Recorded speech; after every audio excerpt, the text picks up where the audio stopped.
George was a man of many routines. Every morning at 7 a.m., he'd drink the same lukewarm coffee, sit in the same creaky chair, and scroll through the news, sighing at stories he couldn't control. At 68, life felt small, not because the world had shrunk, but because his mind had. Without realizing it, he had developed mental habits that were quietly draining the color from his days. He wasn't sick, not in the traditional sense. But inside, something was slowly dying. And it wasn't age that was responsible. It was the quiet decay of the mind through patterns he'd never questioned.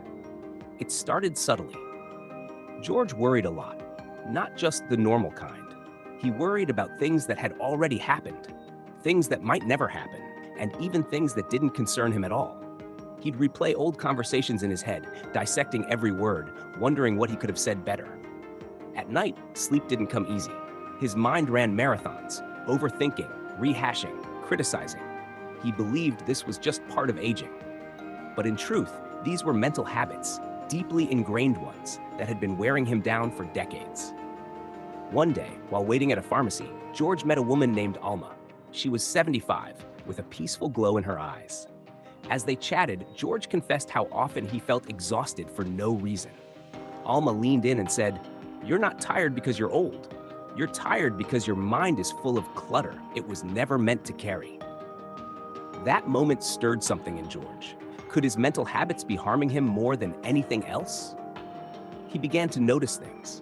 The way he always assumed the worst. When someone didn't call back, he imagined rejection. When his body ached, he thought of illness. This constant catastrophizing didn't protect him. It poisoned his joy. The habit of always expecting the worst slowly turned his world gray. Then there was the habit of comparison. George looked at other retirees, those who traveled, who seemed to laugh more, and felt inadequate. He never paused to consider what they had lost or what battles they faced. In comparing his life to others, he was slowly killing his own sense of worth. This quiet envy, this sense of not being enough, had become a silent thief of contentment. Another mental trap was the loop of regret. George often thought about his past mistakes, moments he wished he could undo. He replayed them like an old film, wishing the ending would change. But all it did was anchor him in guilt. Regret is a heavy thing. It doesn't just live in the heart. It creeps into the body, into your posture, into your breath. It ages you faster than time. Then there was the relentless self-talk. George was kind to others but brutal with himself. "You should have done better," he'd whisper.